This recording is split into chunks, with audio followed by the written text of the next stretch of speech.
Hello everybody and welcome back. My continuation of my book reading of Through the Looking Glass. Chapter 4. Tweedledum and Tweedledee.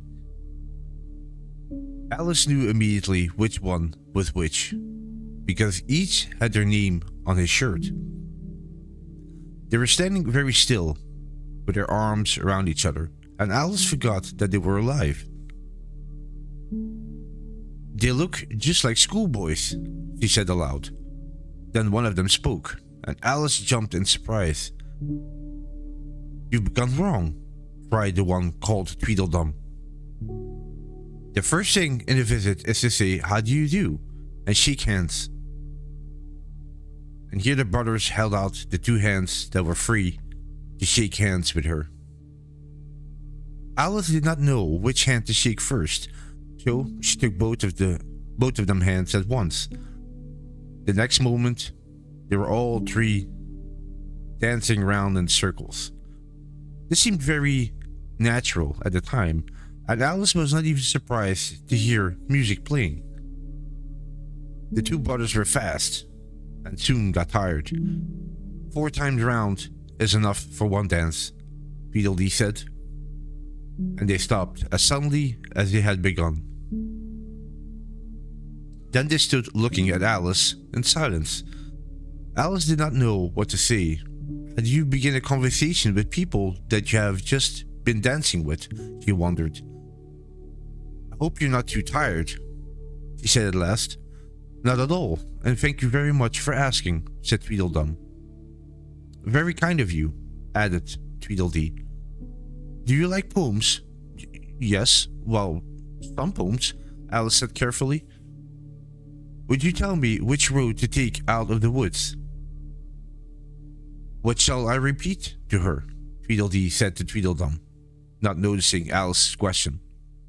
"The walrus and the carpenter is the longest," Tweedledum replied, putting a friendly arm around his brother.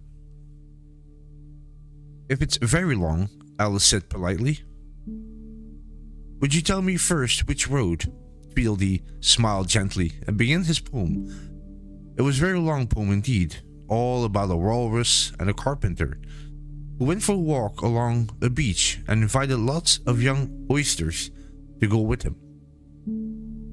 The oysters accepted happily. "Perhaps that wasn't very sensible of them," Alice said. Tweedledee only smiled and continued. "The walrus and the carpenter walked on a mile or so, and then they rested on a rock, conveniently low, and all the little oysters stood and waited in a row. The time has come," the walrus said. "The time to talk of many things, of shoes and ships and sealing wax and cabbage and kings, and why the sea is boiling hot and whether pigs have wings." Alice waited with interest to hear about this conversation, but it never happened, because the walrus and the carpenter went on to eat all the oysters instead. At the end, Alice said, "I like the walrus best, because he said he felt sorry for the poor oysters. He ate more of them than the carpenter," said Tweedledee. "He ate faster, you see." "Oh," said Alice. "Well then, I like the carpenter best." "But he ate as many as he could get," said Tweedledum. "Well, they were both very unkind," Alice began, then stopped when she heard a noise in the woods. It sounded like a wild animal. "What's that?" she asked, afraid. "Oh, it's only the Red King snoring," said Tweedledee. "Come, look at him." The brothers each took one of Alice's hands, and they went through the woods to where the king was sleeping. "Doesn't he look lovely?" said Tweedledum. Alice really couldn't agree. The king was lying in a very untidy way and was snoring loudly. "He's dreaming now," said Tweedledee. "And what do you think he's dreaming about?" "Nobody can guess that," said Alice. "Why?" "About you," Tweedledee said. "And if he stops dreaming about you, would you think you will be? Where I am now, of course, said Alice. Oh no, said Tweedledum. You'll be nowhere. You're only a kind of thing in his dream. If he wakes up, you'll go out bad. Just like a light. What nonsense, said Alice crossly. And if I'm only a kind of thing in his dream, what are you, I'd like to know? The same, the brothers cried together. Don't make so much noise, Alice said. You'll wake him up. How can you wake him, said Tweedledum, when you're only one of the things in his dreams? You know very well that you're not real. I am real, Alice said, and began to cry.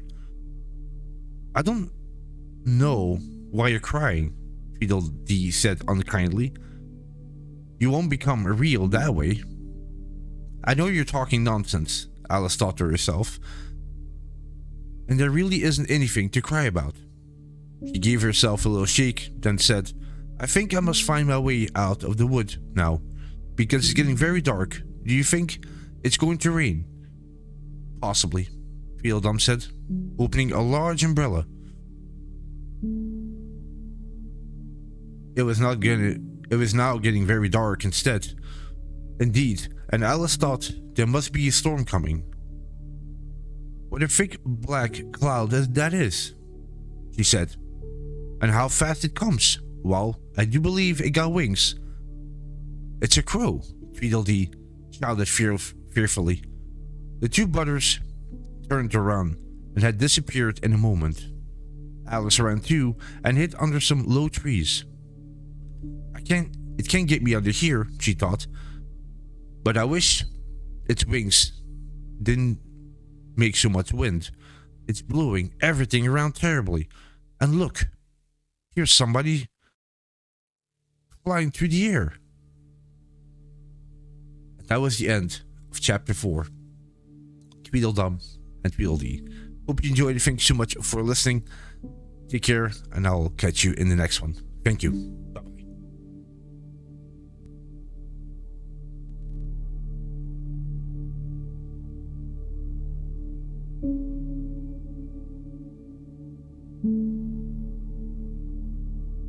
Thank you.